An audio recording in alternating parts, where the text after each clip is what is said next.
oftentimes when I'm having a conversation with people, they will say things like, I wish the young people of today had a mindset like yours. Now, in this context, it's easy to be satisfied with those words. It's easy to be content with yourself with those words. It's easy to just say thank you, but with observation of what is going on today in the world and analyzing what they are saying, I always try to explain to them that no, I wasn't like this. 10 years back, the person that I am today, that wasn't the person 10 years back. 5 years back, I wasn't like this. Why am I saying this? It's because I know that if I've changed from that person I was 10 years back or 5 years back to the person that I am today, what more can they do? What more can they do? I believe they go even beyond. I believe they will be very, very, very, very, very, very self-fulfilled with who they'll be after 10 years. They'll be self-fulfilled with who they'll be after 5 years' time. Why? Because as we go on life, things evolve. We get to evolve. We get to be exposed to things that improves our life. So today I want to share with you my own personal story.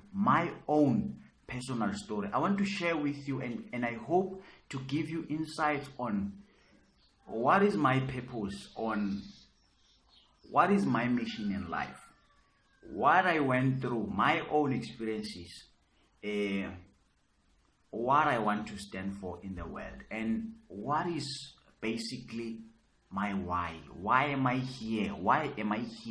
And I hope this whole conversation will spark something in you, that if this guy was like this, if he was like this, what more can I do? That is what I want to spark. I want to remind you of what's possible for you, because this whole channel, the main goal of this whole thing is to spark the seed, is to give you tools, that will spark the seed, that will water the seed that is in you, that will spark the seed that is in you. You have something in you.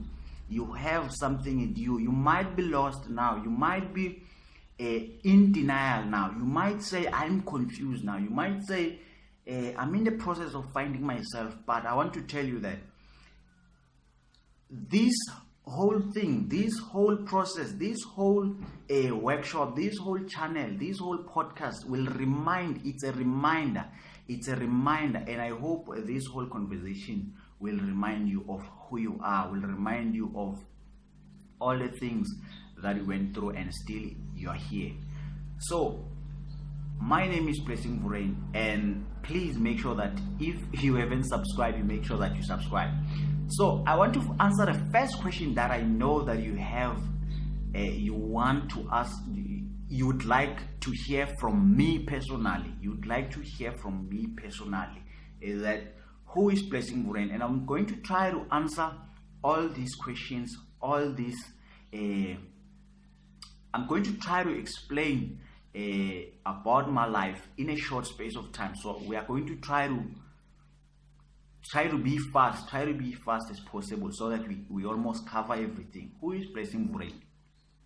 Okay, this is a guy who comes from Epinari in Mpumalanga. It's a small town around Mpumalanga.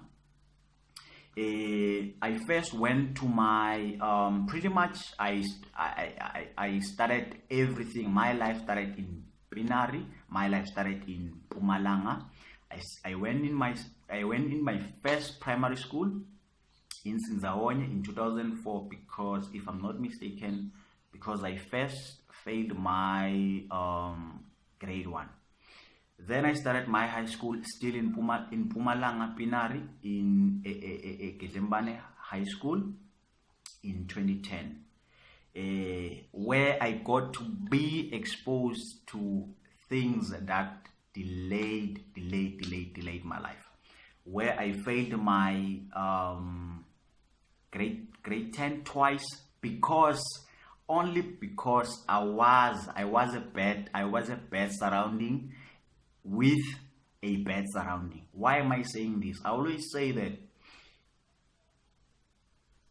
I don't quite understand well this thing of be careful of who you surround yourself and all these things.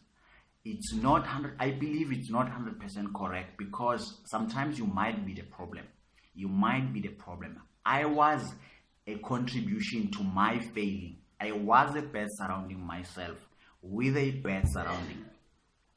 So the problem was I was always that person who wanted to belong somewhere, be accepted in the society, just like everyone.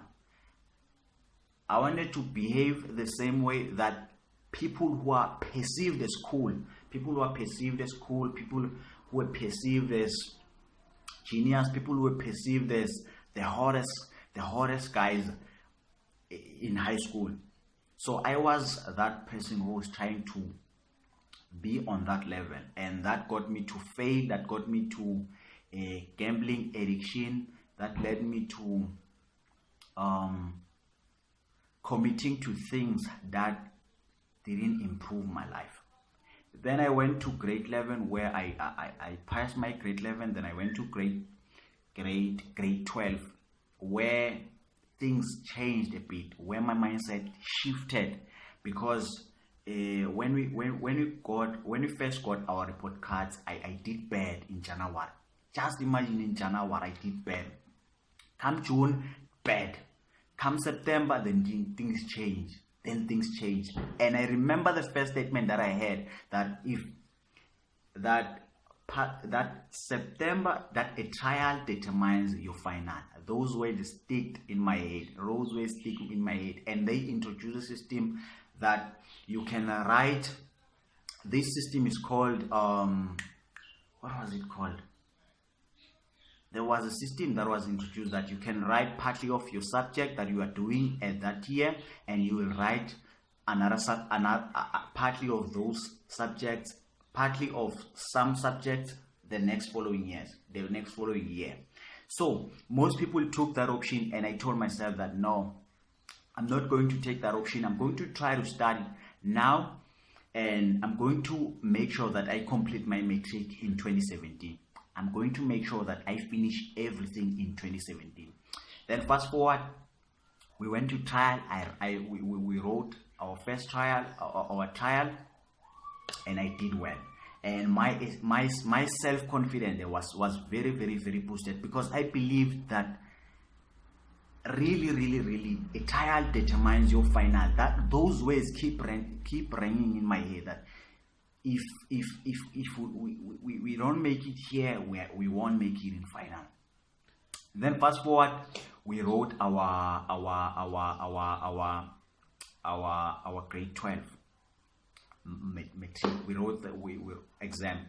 We did our exams and finished. At that time, I was addicted in drugs. We were doing weed with my friends. We were drinking. We were partying. So at that time, my life wasn't very much balanced. So then fast forward 2018, where I had to take a gap year because there were issues at home that it really needed us to remain at home at that time. Then at that time, I was very lost in life. I was exposed. I had a bad surrounding, and on the other side, I was very much a bad surrounding myself. All of the habits that I had, I still carried them after my matric. I continued with the same habits, and in 2019, then in 2019 I got to be exposed to someone who became my close friend, and she helped me with my application to universities. We did applications, but sadly, because we couldn't get accepted, my results were not that good because I had one on my mathematics. Then I tried to, because there was this university that had low at least low APS that I thought I had a shot on. So it was Northwest University. I thought, yeah, okay, maybe they might accept me because their APS at least are better. Then I went straight. We did apply, and before that, I asked someone to apply for me at that school, which was someone who I went to school with, and he said he applied. Then, like I was very relaxed throughout the year, and only to find that he didn't apply, and we got that late. So we tried to apply as possible as we can, but we couldn't finish the application because the closing was already took place. So I thought to myself, let me go to university, Northwest University, and do a walk-in. Then I went straight to there. Then when I got there, I try to be as aggressive as possible. Woke up at 5, try to go to line, woke up at 5, several days, and only to find that I just hit dead ends, always dead ends. Then I go to, because there's someone I spoke with before I left who was there. I think he was a lecturer. Then I got to him, and few days later, because he was hard to find, because he was trying to help other students apply there. So I finally got to him. Then we spoke, and he said, show me your results. And I showed him my results, and he said, I nearly broke down. I nearly broke down. He said, the subjects that you qualify for are sports science, and it's full right now. And again, you don't have a physics. You are supposed to have physics. He said something like that. Then I like, what can I do now? Then I tried to. There was a TVET next to Northwest University. Then I tried to go and apply. Try and go to apply. Then I went. I met a lecturer there, and he looked at my statement and said, the people who come here are people who failed dismally. Are people who are. It's like there was this. It was like the section that I went to. It was meant for people who didn't complete matric, ne? And I thought those they will maybe direct me to N courses and everything, but it turned out that I couldn't apply. So that if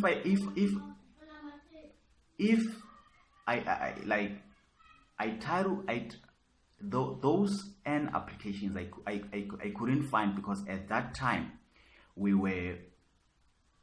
the N applications were not open yet, and by that time I was struggling with a place to sleep. I was very, very struggling with a place to sleep. So I try to do a follow up on N applications, and I realized that it will take place 3 months later, and I couldn't stay. I had no place to stay. The guy that I was staying with, he had a girlfriend, ne? He had a girlfriend. So some days I would sleep in the stays. I would sleep in the stays because his girlfriend was coming at that day. Okay, fast forward. I thought to myself, okay. And at that time, my money was running out. I was running out of money. Then I thought to myself, let me just leave before I run out of money and struggle in that place without transport to get back home. So I went back. I came back. I was very, very, very, very, very, very, very, very stressed. And at that point, I remember writing a post that going to a place that once depressed you can easily cause a relapse. I still see that post even today, and it still hit me that was a very, very, very painful experience. Then I went to I got to Nelspruit, which is in Mpumalanga, which is a town in Mpumalanga. Then I remember before I left, I had a job. Before I left, I had a job, and I had to go back. Because before I left for school, I didn't tell my employers that I'm going to leave anytime soon, because it was unplanned. I had someone call me that I'm supposed to leave tomorrow, and at school, at work, I told them that I'm going to leave sometime later. Then I had to leave immediately. Then I had to go back. When I got back to Nelspruit, when I got back to Mpumalanga, I had to go back to work, because I had the thought that I need to upgrade my results. My maths result, pretty much. Then I went to work, and I tried to explain, but it was a dead end. They couldn't accept me back. Then I went home. Then everything just collapsed. Then what I basically did, I got home, and I called the guy who is doing maths class. Then I applied with him. Then he told me when classes are going to start. I had money you were supposed to have a registration money, which was 550. I had that money. Then I got registered and start schooling. And a few days later, I got a call that someone is needed in the same place that I used to work. Then I got there, and someone was supposed to be in work at that time, but I think he reported that he's sick or something. Then I got to fill in that space. I worked. Then they accepted me back after a lot of conversation, because we had to sit down, and they had to make me realize that what I did was a bad way of saying thank you, was a bad way of saying I appreciate what you've done. It's like I've disrespected what they gave me, because when I got to that work changed my life. I got to be exposed to books. I got to be exposed to tools that helped improve my life, and I got to help in my family. So that job did so much for me. But at that time, when I was supposed to leave, I was very ashamed to say, tomorrow I'm going, so I won't be able to, you see, because I was very, very, very ashamed, and I couldn't take the responsibility that, you know what, guys, I know I said I'm leaving on the 30th or on the 20th, but I'm supposed to leave tomorrow. So I felt bad reporting that. Then, after we had the whole conversation, I took responsibility. I was very accountable about the whole situation, and I knew that what I did was wrong. I knew deep down that what I did was wrong. Fortunately, they accepted me back, and I was very, very, very happy, because I knew that job will change my life. That job will help me pay for my school fees, will help me pay for my for what I was trying to do, picking myself up. That job was a first piece of puzzle that helped me got back to who I am today. Then I got to my job. I worked, and I on the other side I was going to school. On the other side I was going to work. It was very stressful, and at that time I had to start a business on the side where I was selling sweets, where I was selling cigarettes, where I was selling snacks, all these things just to survive. Then I pushed. Then December come. Fast forward, December here. Got my results, failed. Maths 1. But what I did, what changed my life is I got to be exposed to a friend of mine that I still have today, who changed my life.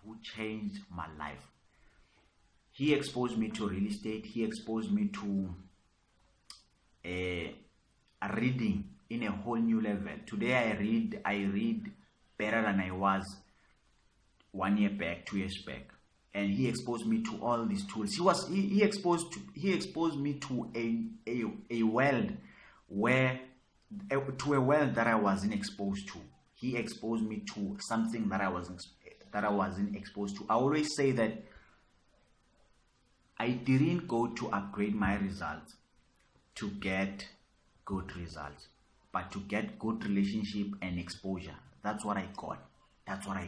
I was very mind blown with the world that guy exposed me to.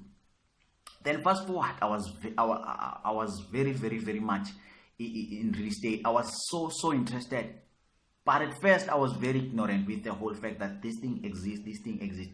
First tool that he exposed me was wholesaling, where you just sell contracts through the real estate. You just sell contracts. Then I got to myself, no, if I can do that, how much can I make? Then I got to a point where I was very, very, very obsessed with the whole thing. Shut down 2020.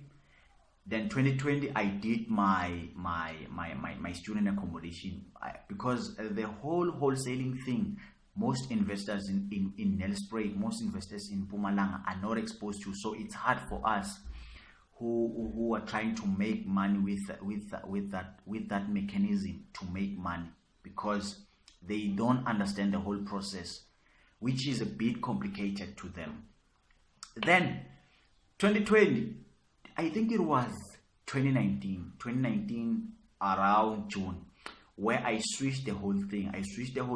Where I got into student accommodation. I was very, very, very much obsessed in breaking through in real estate. So I thought to myself, okay, how can I get to real estate without spending money? How can I get there? Because if you're an entrepreneur, if you're a business person, you need to be creative. You need to find a way. You need to find any means to break through into that space that you are aspiring to get into.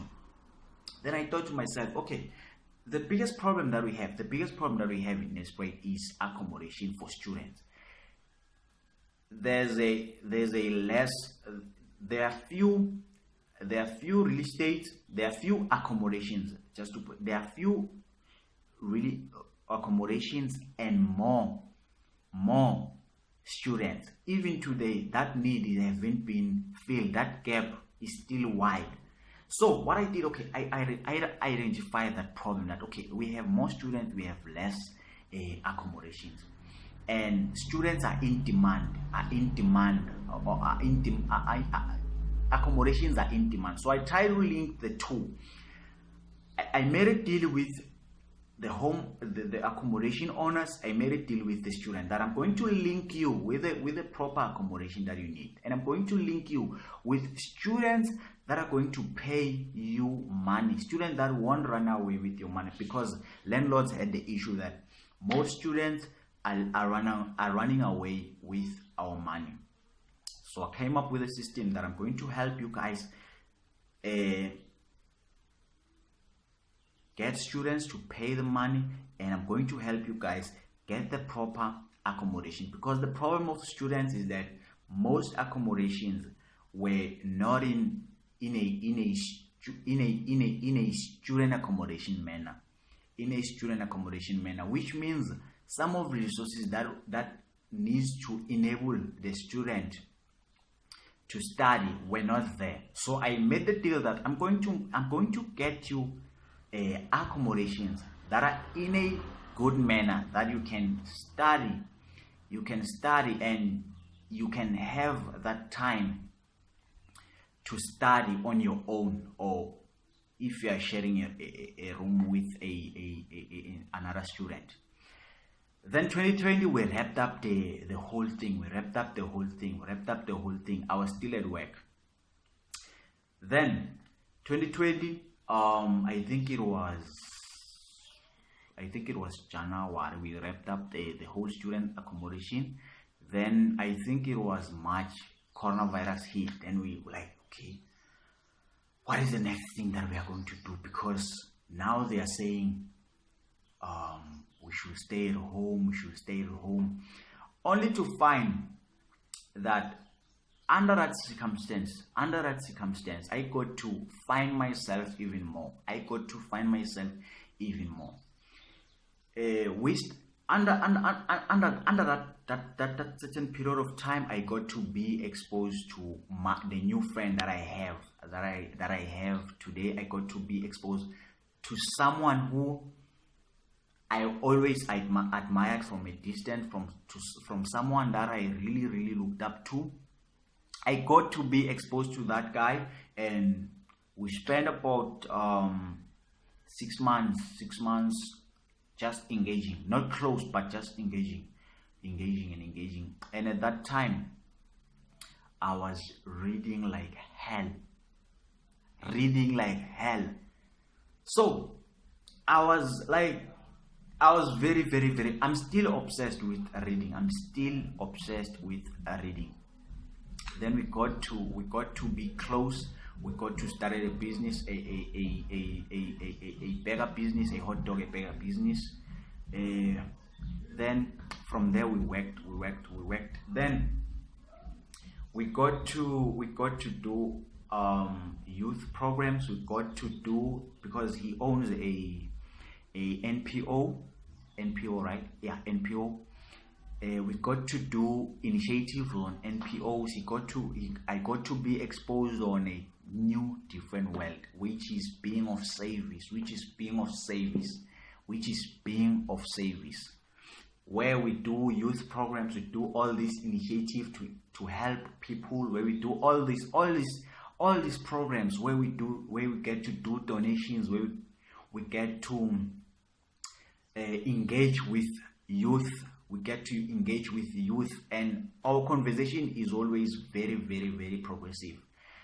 Then that's where we started our own business called Safi in cooperative. We deal with burgers, we deal with drinks, we deal with all these things that you can find in a restaurant. Then now I want to take the next question. What is my purpose? The main goal. Why am I here? Why am I here on this earth? Why am I here on this earth?